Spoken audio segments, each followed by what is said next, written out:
The War of Two Suns. The story of the last warlords of southern China. There is a belief that has governed China for 3,000 years. It is not a law. It is not written in any single book. It is older than any dynasty, older than the Great Wall, older than the first emperor who dared to call himself Son of Heaven. It is simply this: heaven chooses one man to rule, one man and no other.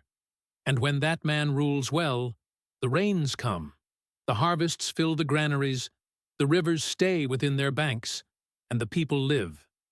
And when that man rules poorly, or when he rules unjustly, or when the time of his house has simply come to its end, heaven withdraws its favor.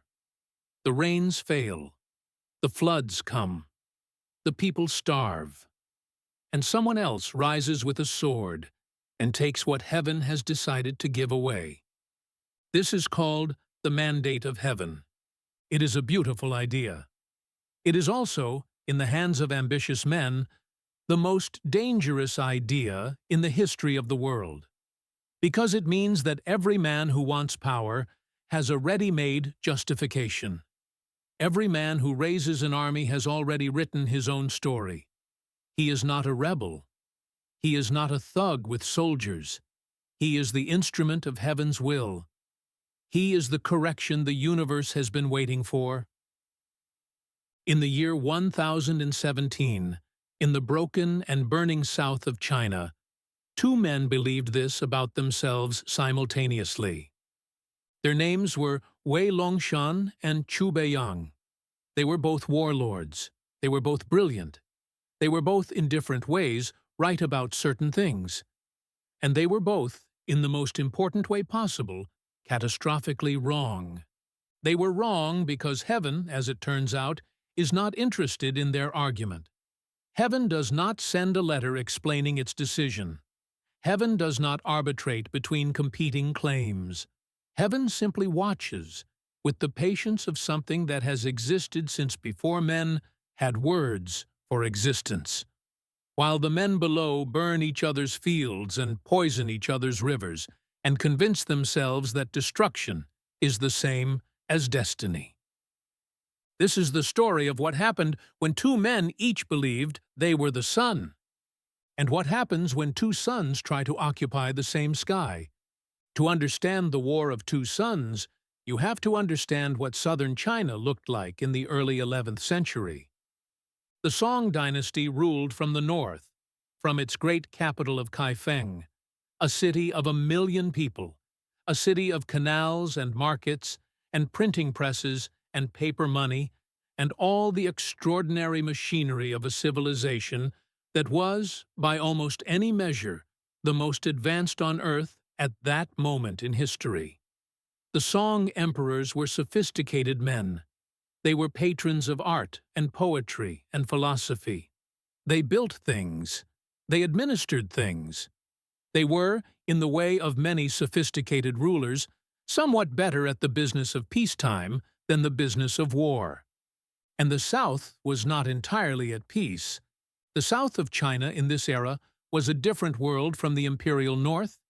It was a world of rice paddies and river valleys and dense subtropical forests, of mountain passes that an army could hold against 10 times its number, of dialects so different from the northern tongue that soldiers from Kaifeng felt they had traveled to a foreign country. It was a world of local power, of strong men who had held their territory through decades of chaos and were not inclined to give it up simply because a distant emperor sent a polite request.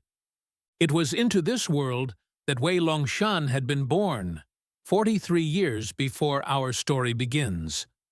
Longshan was the son of a minor military family in what is now Hunan province. He had grown up understanding two things with crystalline clarity. The first was that power in the south flowed through military force and nothing else. The second was that he was better at military force than anyone he had ever met. By the time he was 30, he controlled 3 river valleys and the trade routes that ran through them. By the time he was 35, he controlled 6.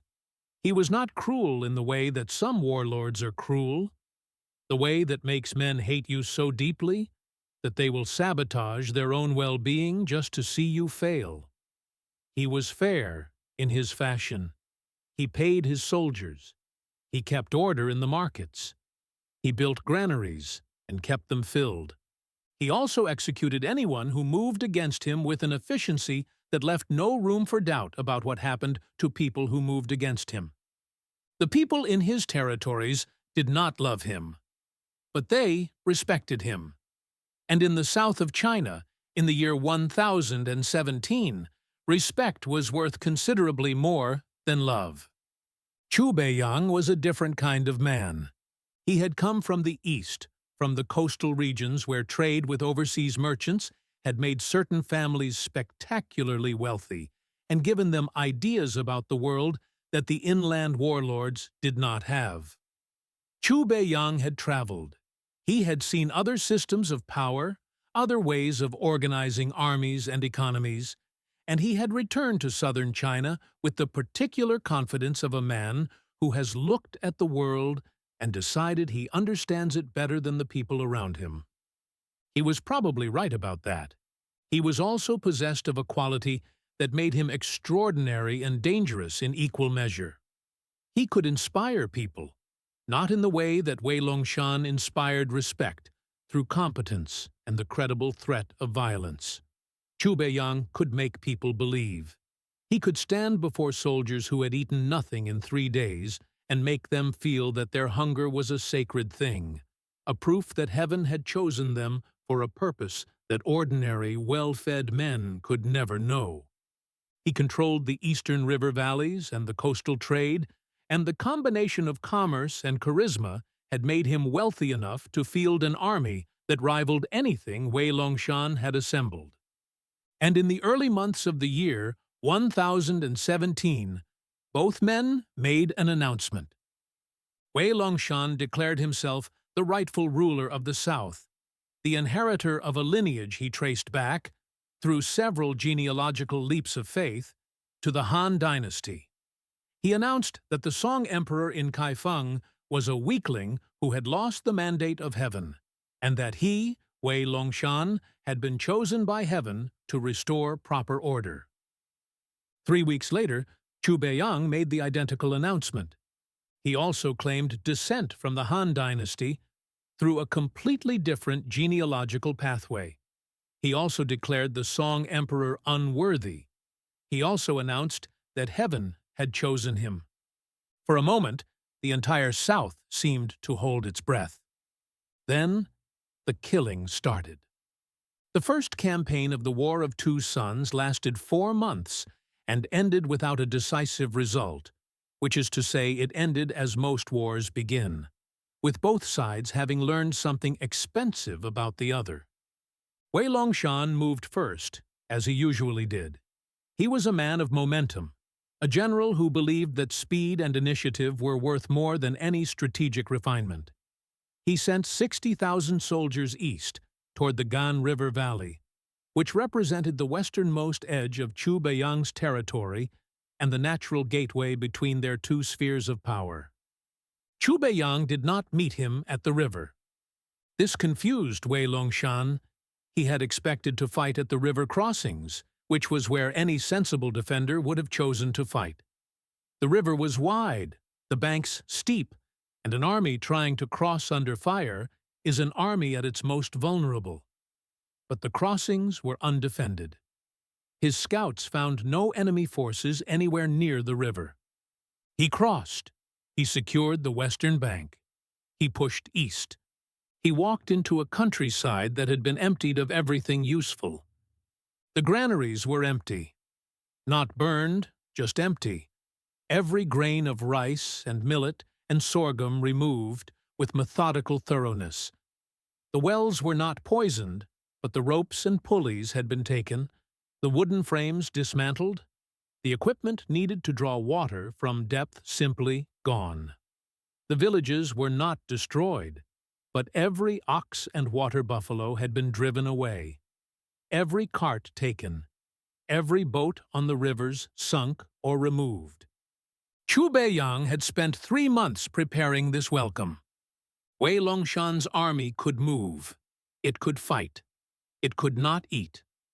Within 6 weeks of crossing the river, he was managing a logistical crisis of the first order. His supply lines stretched across 100 miles of empty countryside, his soldiers hungry and increasingly resentful, his officers arguing about whether to advance or retreat. He advanced, because retreating meant admitting that Beiyang had outthought him. And Longshan did not admit things like that. He advanced until Beiyang's army appeared, well-fed and well-rested, from behind a ridge of forested hills, and hit the Wagaran army precisely at the point where exhaustion and hunger had made it most vulnerable. The Battle of the Gan River Valley was not a massacre. Longshan was too good a general to let it become one. He extracted his forces with the skill of a man who had been in bad situations before and understood exactly how to turn a defeat into a merely costly withdrawal. But he retreated. He retreated all the way back across the river, back to his own territory. And when he arrived, he had lost 11,000 men, and whatever remained of the comfortable certainty that this war would be quick. Beiyang looked at the empty countryside his strategy had created, looked at the retreating army, and felt something he had not expected to feel. He felt a cold admiration. He understood, in that moment, that Longshan was not a man who could be broken by a single defeat. He understood that the man across the river was his equal in many ways, and his superior in some, and that this war was not going to end in months. It was going to take years. He was right about that. He was wrong about almost everything else. To understand what made Longshan formidable, you have to understand the 4 men he trusted. He did not trust easily. He did not trust widely. But the 4 men who had earned his trust over 20 years of fighting together had become something rare in the politics of the Warlord South, which was to say, they had become genuinely loyal. Not loyal because they were paid, though they were paid exceptionally well. Not loyal because they were afraid, though they were also somewhat afraid of him. Loyal because they believed in him, in the specific way that soldiers believe in a commander who has brought them through impossible things alive. The first was a man named Gao Tieshan, Iron Mountain Gao, who commanded Longshan's heavy infantry.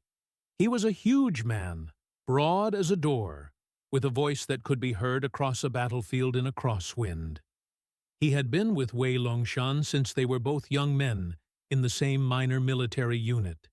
And he had the particular pride of a man who had been present at the beginning, who knew the Warlord before the Warlord was what he had become.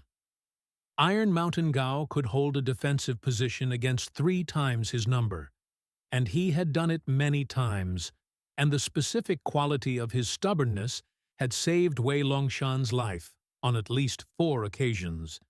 The second was a woman named Shen Luoying, which means something like Shen who falls like petals, a name she had been given as a child and had kept through decades of warfare because she thought it was funny.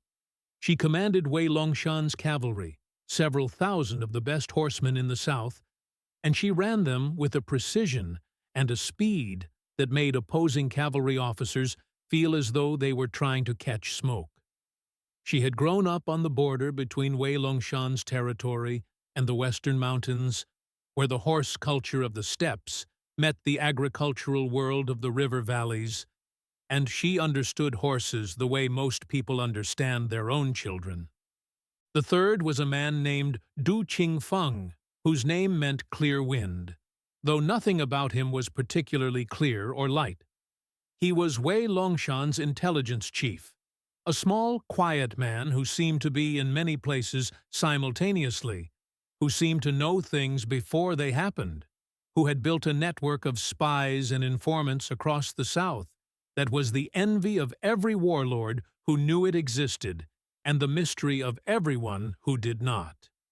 Du Qingfeng had once obtained the complete text of a private letter between Chu Beiyang and one of his generals within 6 hours of it being written. He had never explained how. The fourth was a man named Wei Ruochen, who was Wei Longshan's younger brother by 12 years and his chief strategist, and who was, by almost any measure, a more naturally gifted military mind than his older brother. This was a fact that both men knew and neither discussed. Wei Ruochen planned the campaigns. Wei Longshan led them. The arrangement worked because Wei Ruochen had no desire for command, and Wei Longshan was intelligent enough to use what his brother gave him without being threatened by the fact that someone else had thought of it first. These four people were why Wei Longshan was still alive and still fighting. And it was Du Qingfeng who brought the intelligence that changed everything in the third year of the war. In the third year of the War of Two Suns, someone poisoned the Xiao River. The Xiao River was not a large river. It was a tributary, one of dozens that fed the larger waterways of the Hunan Basin. But it was the primary water source for approximately 40,000 people living in a string of villages and small towns along its banks, and it was also the irrigation source for rice paddies that fed another 20,000 beyond that. Someone put something into the river at its source, in the mountains. What exactly they put there, no one ever determined with certainty. The records from the period describe the water turning a reddish-brown. Animals that drank from it dying within hours.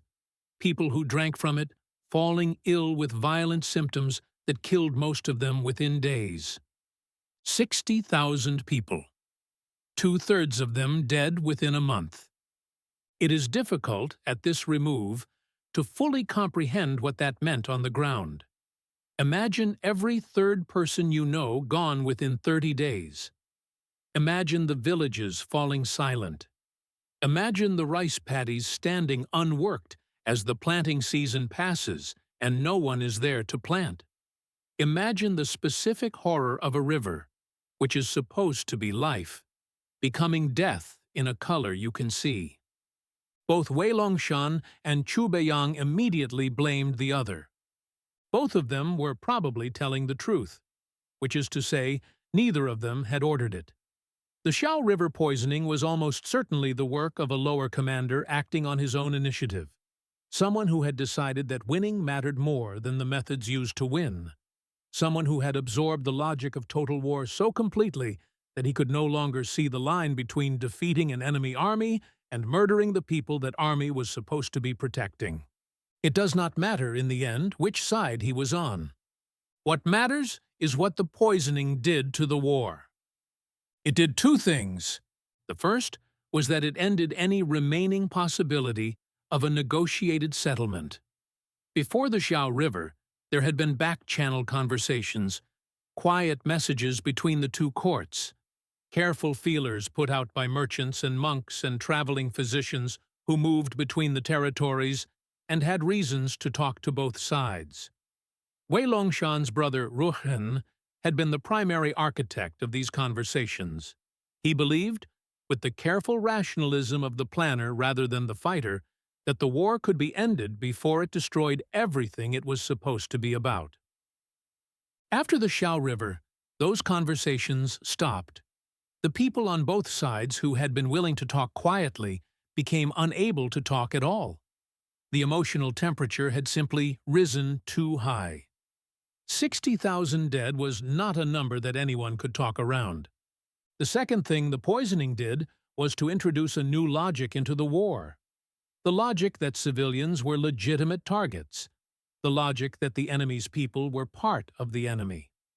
The logic that has always been available to armies that have been fighting long enough and losing badly enough to reach for it, because it feels, in the moment, like a strategy, and only reveals itself as a catastrophe later, when later is too late. Both armies began moving differently after the Xiao River. They began moving toward the villages. The phrase "scorched earth" is a military term. It has a clean, almost clinical sound, scorched earth, as if someone simply ran a flame across a map, and the map changed color, and that was the end of it. What it means, in practice, is this. It means that an army moving through territory that it cannot hold decides to ensure that the territory is equally useless to the enemy. It means burning the granaries instead of taking from them. It means destroying the irrigation channels that have been built and maintained over generations, because rebuilding them will take years, and the enemy needs them now. It means cutting down the orchards, because fruit trees take decades to grow to productivity, and the enemy cannot wait decades. It means doing things to land and to the people who live on that land that cannot be undone. Longshan's army did these things in the eastern provinces they moved through. They did not do them happily. Longshan himself reportedly ordered his generals to minimize civilian harm, a phrase that in the context of scorched earth warfare means something rather different from what it might mean in peacetime. Minimize, not eliminate. Minimize. Beiyang's army did the same things in the Western territories. His orders were similar in their language and similar in the gap between their language and what actually happened when tens of thousands of soldiers moved through farming communities with orders to leave nothing useful behind. By the 5th year of the war, the middle zone between the two powers, the border territories that had once been the most productive agricultural land in the south, had been destroyed so thoroughly that the people who had farmed it for generations had either fled or died. The rice paddies were dry, the irrigation systems were broken, the villages were empty or burning. And here is the thing about destroying agricultural land in a region that depends on rice. Rice does not forgive quickly. Rice paddies that have been properly maintained can produce 2 crops a year, enough to feed a large population from a relatively small area. Rice paddies that have been neglected or damaged require years of careful work before they return to productivity. The soil compacts, the irrigation channels silt up, the paddy walls collapse. Simply leaving them alone for 3 years, let alone actively destroying them, creates a problem that does not resolve itself when the army moves on. Both armies were, in the precise technical sense, eating their own future. They were destroying the agricultural base that would have to feed whoever survived the war. They were winning the present by consuming the future.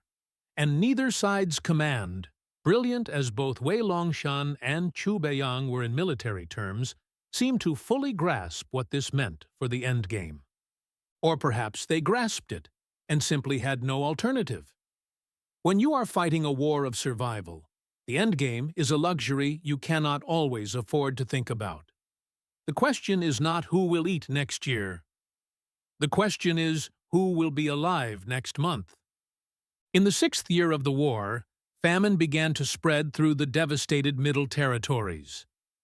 In the 7th year, it spread into the Outer Territories, into the heartlands of both Longshan and Beiyang. The soldiers kept fighting. Armies always keep fighting, long past the point where the logic of fighting has been overtaken by the logic of survival. Because stopping requires a decision, and making that decision requires admitting something, and admitting something is the hardest thing that men who have built their identity around being right are capable of doing. It is important in telling this story not to make the mistake of making Beiyang into a simple villain. He was not simple. In the 8th year of the war, with the south burning and the famine spreading, and the refugee columns moving in long, slow, miserable streams in every direction, Beiyang did something that no one expected. He called his generals together and told them that the war was being fought incorrectly. Not that it was wrong to fight. He was not interested in peace. He was interested in victory.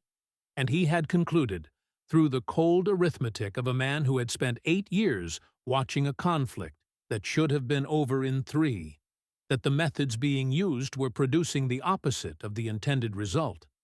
Every village they burned drove the survivors into Longshan's territory, where they told their stories and stiffened the resolve of people who might otherwise have been wavering.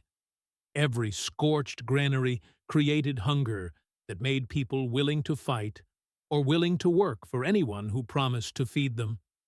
Every atrocity credited to Beiyang's forces, whether accurate or exaggerated, was being used by Longshan's propaganda to recruit soldiers who had lost everything and needed someone to blame.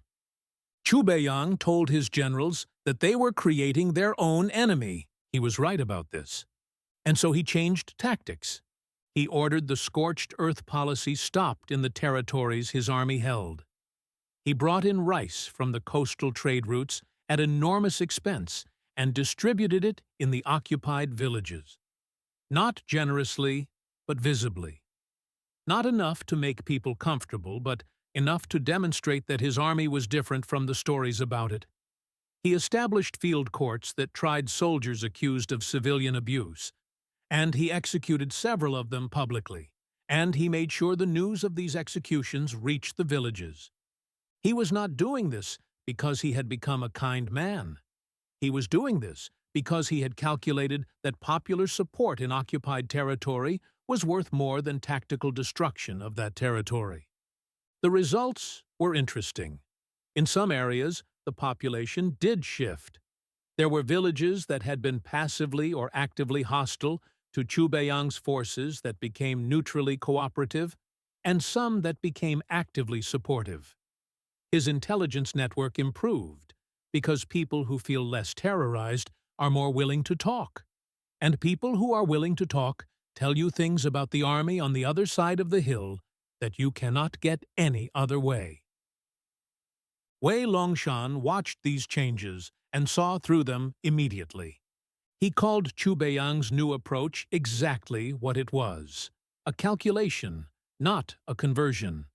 He told his own people that Beiyang had decided to charm them into submission rather than burn them into submission, and that a chain made of silk was still a chain.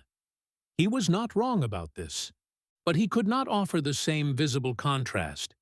His own army was too deep into a different logic to reverse course cleanly. He tried. He issued new orders. He executed some of his own soldiers.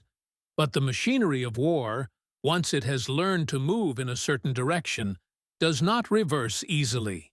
And some of what had been set in motion simply continued. And the stories continued. And the recruiting continued on both sides. And the famine continued. And the dead continued to accumulate. In the 11th year of the war, everything came down to a mountain pass. The pass at Lling connected the central territories, which Beiyang controlled, to the northern approaches that Longshan had been using to resupply his armies through the winter. It was not a wide pass. It was barely wide enough for a cart in places, the kind of geographic choke point that appears on maps as a thin line and reveals itself in person as an argument between two cliff faces that has been going on for geological time. Longshan needed the pass open. He had been supplying his northern armies through it for 3 years, and the alternative routes, longer and more exposed, would add weeks to every supply convoy and reduce what arrived at the other end by a third or more. His logisticians had calculated this. His brother Rochen had presented the numbers. The pass at Jiangling was not a luxury. It was a necessity. Beiyang understood this.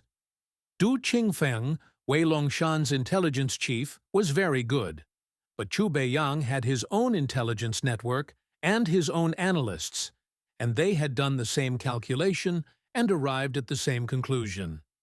He sent an army to take the pass. He sent 20,000 soldiers commanded by his best general, a man named Xiao Wenhao, a quiet, methodical man who had never lost an engagement in 11 years of war. He sent them in the autumn, before the winter snows came to make the mountain approaches impossible. Longshan sent Shen Luoying to hold it. She had 4,000 soldiers and the terrain. The 4,000 were enough. Zhao Wenhao attacked the pass 6 times over the course of 3 weeks. 6 times Shen Luoying's defenders held the narrow approaches, fighting in a space so constricted that numerical superiority meant almost nothing, where the quality of individual soldiers and the quality of their commander mattered more than the size of the force. She rotated her men in shifts, resting half while the other half fought, ensuring that her defenders were never as exhausted as the attackers who were climbing uphill into resistance. The 6th attack came closest. Zhao Wenhao had brought up what later accounts call fire weapons, ceramic vessels filled with incendiary material that burned on contact with almost anything, and his soldiers threw them into the pass in advance of the infantry. The defenders could not hold the narrow approach while also dealing with fires that burned on the stone itself. They fell back. Shen Luoying did not panic. She pulled her forces back to the secondary defensive position she had prepared before the first attack, a wider area inside the pass where the terrain opened slightly and she could use her horsemen in a countercharge. She let Zhao Wenhao's forces push through the burning zone. She let them think they had broken through. She waited until a third of them were in the wider area. Then she hit them from 3 sides with cavalry that had been resting for 6 days. It was over in 2 hours. Zhao Wenhao retreated with fewer than half his force intact. He did not attack again that season. The pass remained open. Longshan, when he heard the news, reportedly read the report in silence, then went personally to where Shen Luoying's dispatch rider was waiting and gave the man a gold piece and told him to tell his commander that she had saved the war. He was not speaking metaphorically. She had saved the war. She had also, though neither of them knew it yet, only delayed its conclusion by the 3 years it took for the real killing blow to arrive, from a direction that neither of them was watching. Far to the north, in the great capital of Kaifeng, the Song Emperor was a man named Zhao Zhen, who would later be given the posthumous name Renzong, which means something like the benevolent ancestor. He was indeed benevolent. He was also, by the 11th year of the War of Two Suns, deeply irritated. The irritation had been building for years. The South was part of the Song Empire, in the way that a distant relative who has borrowed money and stopped returning messages is part of a family, which is to say, technically and not really. The 2 warlords had not sought imperial approval for their war. They had not acknowledged imperial authority over their territories. They had, in their declarations of their own competing mandates, explicitly suggested that the Song Emperor had already lost heaven's favor, which was not the kind of thing an emperor can simply ignore. But Song was a sophisticated empire with sophisticated problems. There were northern borders to manage. There were the Khitan-Liao dynasty pressing from the northeast and the Tangut-Xixia pressing from the northwest. There were internal fiscal problems, bureaucratic disputes, the constant intricate management of an empire that ran on paper money and canals, and a civil service that argued about everything. The South, with its messy warlord war, was a problem to be handled when the more urgent problems were handled first. By the 11th year, the emperor's advisors were telling him that the time had come. They were not wrong. The War of Two Suns had by this point destroyed enough of the South's agricultural productivity that the imperial tax revenues from the region had dropped to a fraction of what they had been. The refugee columns that had been moving through the South for years were now beginning to press into territory that Song actually administered effectively, creating pressure on northern communities that were not prepared for it. And the 2 warlords, weakened by 11 years of mutual destruction, were ripe. They were ripe in the specific way that fruit is ripe at the moment before it begins to rot. the moment when it is at its most vulnerable to being taken. Zhao Zhen's chief military advisor, a brilliant and rather ruthless bureaucrat named Fan Zhongyan, presented the plan to the emperor with the cool efficiency of a man who has done his arithmetic carefully. The two warlords, he said, had done Song a significant favor. They had spent 11 years destroying each other. They had burned their own agricultural base. They had exhausted their soldiers. They had depopulated the territories they were fighting over. They had, in short, pre-conquered the south on Song's behalf, and now all Song had to do was arrive and collect what remained. He recommended sending 200,000 soldiers. The emperor approved. The soldiers began to move in the spring of the 14th year of the war. 200,000 soldiers is a number that requires some contemplation. In the year 1031, when the Song armies began moving south, 200,000 soldiers represented roughly the entire military strength of most European kingdoms put together. It was an administrative achievement as much as a military one. The coordination of supply lines and logistics and command structures across hundreds of miles of territory, the feeding and moving of a force that consumed resources at a rate that would have been inconceivable in most of the world. Song could do this. Song had the paper money and the canals and the civil service that argued about everything. And what the civil service had been arguing about for the past year, in its efficient and irritating way, was how to move 200,000 men south without losing a third of them to logistics failures before they reached the war zone.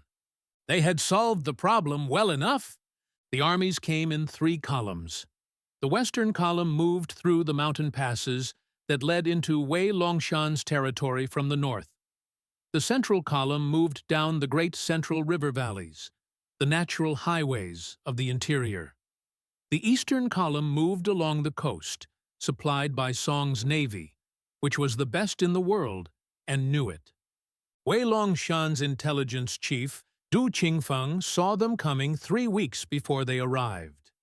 3 weeks was enough time to understand what was happening. It was not enough time to do much about it.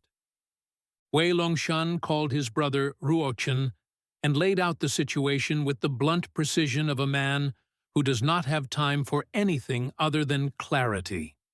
They were facing, from the north, a Song army that vastly outnumbered anything they could field, even at full strength, let alone after 11 years of war. They were facing, from the south and east, the ongoing military pressure of Beiyang's forces.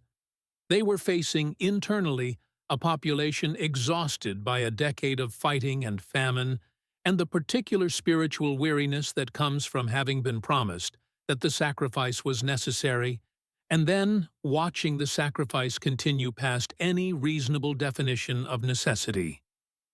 Ruochen told his brother what the numbers said. The numbers said they could not win. Wei Longshan looked at his brother for a long moment. Then he asked, "Can we survive?" And Wei Ruochen, who was the most honest man his brother had ever known, said, "Perhaps, if we make a choice that is going to be very difficult to make." The choice that Wei Ruochen was proposing was this: stop fighting Beiyang. Immediately, completely. Send a messenger to Beiyang's court, not with a white flag of surrender, but with a proposal to face the Song armies together, as a unified southern force, on the grounds that both of them were about to be destroyed by a power that had no interest in either of them winning the war they had been fighting. It was a rational proposal. It was also, after 11 years of war, a proposal that required both men to set aside something that had become more than a political position. It had become identity. Wei Longshan had built his entire claim to legitimacy on the premise that he was the legitimate ruler of the South, and Beiyang was a usurper. Beiyang had built his entire claim on the identical premise in reverse. To now propose partnership was to admit that neither premise had been proven in 11 years of trying, which was a true thing, but true things are not always easy to say aloud. Wei Longshan sent the messenger. What he felt while waiting for the reply, no historical record describes. The man who had spent 11 years trying to destroy the person he was now asking for help, waiting in a war-damaged palace, in a half-empty city, to find out if his enemy would save him. It is the kind of moment that historians can only gesture at from the outside. The reply came in 8 days. Beiyang's answer was not yes, and it was not no. It was a question. The question was, who commands? It was, of course, the only question that mattered, and the only question that could not be answered. Neither man could accept the other's command. Their entire claim to authority rested on the premise that they were the rightful ruler. Accepting the other's command would be the functional equivalent of conceding the war they had just spent 11 years fighting. Ruoshan had anticipated this. He had drafted a response before the reply even arrived, a response that proposed a joint military council with decisions made by consensus, a division of command by theater, each man commanding his own forces while coordinating strategy together, an arrangement that preserved the fiction of equal authority while creating a practical structure for fighting a common enemy. Beiyang looked at this proposal for 2 days. Then he accepted it. Later, people who knew Beiyang would say that he accepted because he saw, with the same cold clarity that had always characterized his thinking, that the alternative was not a war between himself and the Song Dynasty, but an absorption, a simple military annexation of a territory that had been pre-weakened to the point of incapacity. He was not accepting Wei Longshan's partnership. He was accepting the only thing that gave either of them any chance at all. The two armies that had been killing each other for 11 years turned north. The Battle of the Red Cliffs of Jingzhou has a name in the local records. Not the original Red Cliffs, the famous one from 800 years earlier that everyone educated in China knew the story of. This was a different set of cliffs, on a different stretch of the same general river system, cliffs that happened to be red in the specific way of iron-rich southern stone, and that happened to overlook the river crossing that the central Song column needed to use to push further south. The combined armies of Wei Longshan and Beiyang took up position on those cliffs. 43,000 soldiers. The remnants of two forces that had begun the war, combined, with perhaps 100,000. 43,000 against 200,000 in a defensive position. The math was not encouraging, and yet the first 3 days at the Red Cliffs of Jingzhou were, by the accounts of the Song commanders who survived them, extraordinarily costly for the attackers. Wei Longshan commanded the western approach. Shen Luoying commanded the cavalry on the river flats below the cliffs. Iron Mountain Gao commanded the central defensive line on the cliff face itself, which meant that any Song force that managed to reach the cliff had to then climb it against defenders who had spent 3 days improving their positions. Beiyang commanded the eastern approach with his own best remaining generals. For 3 days, the Song armies could not break through. Not because 43,000 were stronger than 200,000. They were not. But because a defensive position on cliffs above a river crossing concentrates force in a way that negates numerical advantage, and because the soldiers defending that position were fighting with the specific intensity of people who know that losing this particular battle means there is no next battle, and because the two commanders on that cliff, whatever they had been to each other for 11 years, were both extraordinary at their work and both determined to prove it on this day in this place. On the 4th day, Song changed its approach. Instead of forcing the central river crossing, they sent their eastern column in a long flanking march through the forest hills, 50,000 soldiers moving through terrain that the maps had marked as impassable. That was in fact passable if you were willing to spend 6 days doing it. Emerging behind and to the east of Beiyang's position. 50,000 soldiers appearing from the direction you were not watching. Beiyang's eastern line collapsed in a matter of hours. Once the eastern line was broken, the position on the cliffs was untenable. The river approach was no longer the only avenue of attack. The Song forces on the river could cross under reduced fire, while the eastern column drove in from behind. Longshan and Beiyang, communicating through the desperate efficiency of battlefield messengers, recognized the situation at approximately the same moment. They retreated. It was a better retreat than it should have been, given the circumstances. The same quality that had made them effective fighters made them effective at extracting forces from a collapsing position. They did not save everything. They saved more than Song had planned for them to save. They retreated south, then east, then into the mountain territories where Song's numerical advantage meant less, and the terrain meant more. They fought in those mountains for another year, and then the war ended. Wars do not always end with a single decisive battle. Sometimes they end the way the drought had damaged the South's agriculture, gradually, invisibly, through the accumulation of deficits that cannot be recovered. By the 15th year of the war, including the final year of fighting against Song in the mountains, Longshan and Beiyang commanded between them fewer than 20,000 soldiers. Their territories were in various states of ruin. Their populations were fractions of what they had been when the war started.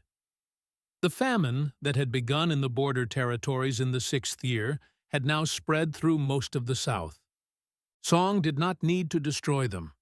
Song needed to wait. And Song was very good at waiting. The end came first for Longshan.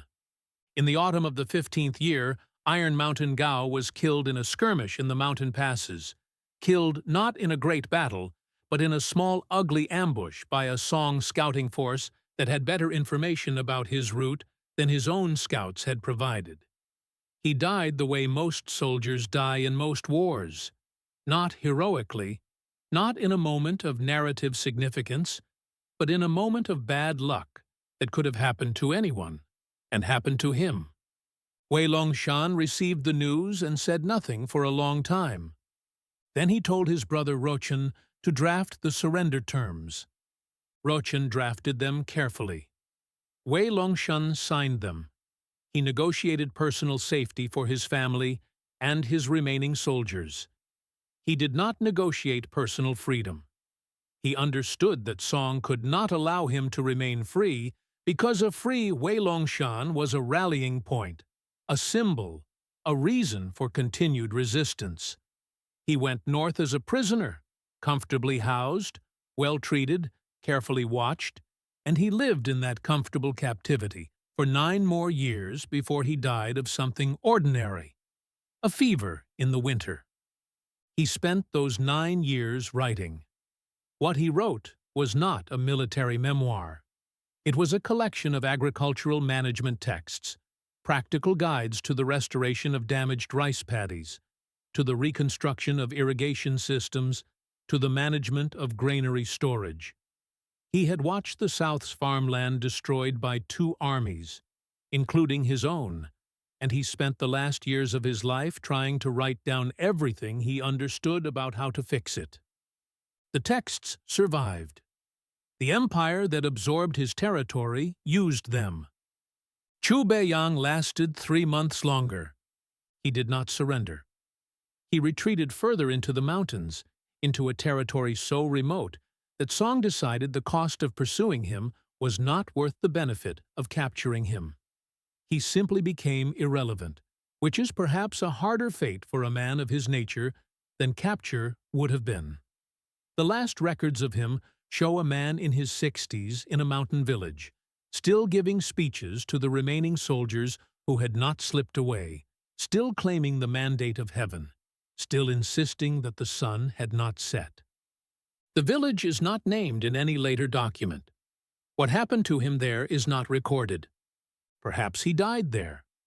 Perhaps he walked out of the mountains one day and simply became someone else, a traveling merchant or a wandering monk, unrecognized, a man who had burned half a country and was now invisible in the ordinary world. We do not know. The Song administrators who moved into the southern territories in the 16th and 17th years wrote extensively about what they found. They were efficient, educated bureaucrats, trained in the tradition of civil service examination that selected for exactly that combination of competence and literacy. They catalogued everything. They counted everything. They wrote about it in precise, careful official language that somehow makes what they are describing more terrible rather than less. They found populations that were perhaps 40% of what the pre-war censuses suggested they should have been. 60% gone, fled, or dead, or reduced to a mobile existence of following whatever food could be found.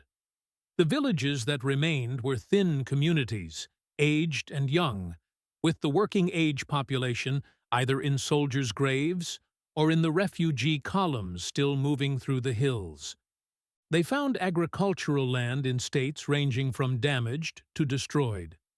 The rice paddies of the Middle Territories, the ones that had been fought over most intensely, were in many cases so far gone that the administrators' reports simply categorize them as wasted, a bureaucratic term that in this context means what it sounds like: wasted, used up, gone. They found the silken salt road of the south, the river trade routes that had connected the coastal cities to the interior and made the region wealthy, silted and disrupted. The boat traffic reduced to a fraction of its previous volume. The traders who had worked those routes scattered or dead, or relocated to places where trade was still possible. They found temples that had been looted, libraries that had been burned, not out of ideology, but because burning is easier than transporting, and armies in motion do not transport what they cannot carry. They found the specific cultural erasure that happens when literate communities are disrupted for long enough that the people who knew how to read certain things are gone, and the things they knew how to read are therefore no longer readable. They found a beautiful ruined country. Fan Zhongyan, the brilliant bureaucrat who had planned the annexation, came south himself to inspect the results. What he found reportedly affected him in ways that did not appear in his official reports, but appeared in the poetry he wrote afterward, because Fan Zhongyan was also a poet, as many Song officials were, and poetry was where the things that could not go into official reports went. His most famous poem from this period contains a line that is often translated, though inadequately, as "The war is over, and the war is everywhere." Or sometimes, "Peace arrived. The peace looks like the war." He was describing the South that two warlords had fought over for 15 years, the South that Song had then spent a year finishing off.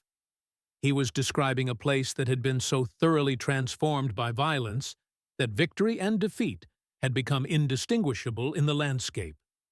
The victor's territory looked like the loser's territory. The occupied land looked like the free land. Everything looked like what it was, which was the aftermath of something that should not have happened. History has a way of compressing things. In the history books, the War of Two Suns is usually a paragraph, sometimes two. It appears in the context of the Song Dynasty's consolidation of the South, a consolidation that happened over several decades and involved several similar situations. Longshan and Beiyang are mentioned as examples of the warlordism that characterized the period, and then the page turns, and the history continues, and the Song Dynasty goes on to other things, and the South eventually recovers, and everything becomes, at the scale of centuries, part of a larger story that has a trajectory and a meaning. At the scale of the people who lived through it, It does not have a trajectory and a meaning. It has a grandmother who died of a bad river. It has a child who grew up not knowing what rice paddies looked like when they were full of water and full of rice, because they were never that way in the years of his life. It has a general who spent 9 years writing about irrigation in comfortable captivity, trying to give back something of what he took.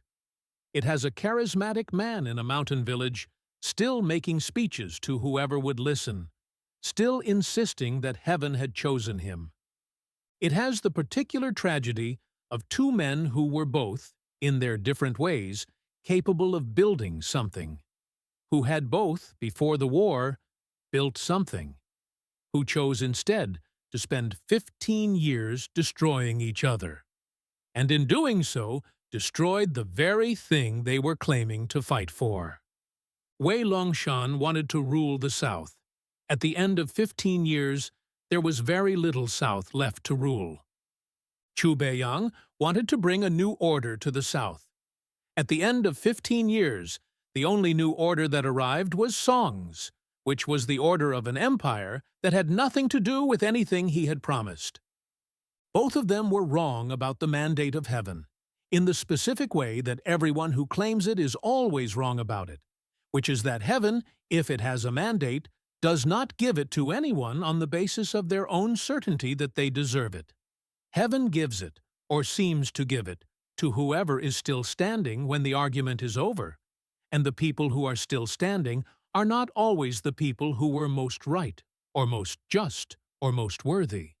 They are simply the people who were still standing. The Song Dynasty was still standing. The South recovered. Not quickly. Not easily. Generations passed before the rice paddies of the Middle Territories were fully productive again. Generations passed before the population returned to something like its pre-war numbers. But it recovered, because the land was good land, and the people who came back to it were determined people. And because Longshan's agricultural manuals, copied and distributed by Song administrators who recognized their value, actually helped. The road between the river valleys was rebuilt. Caravans moved again.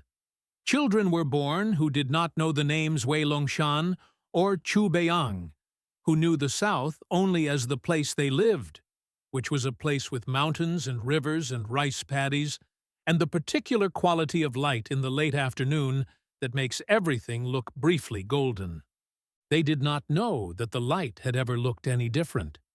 They did not know that two men had once looked at that light and decided that it was theirs, and only theirs, and that no one else's claim to it would be tolerated. They just lived in it.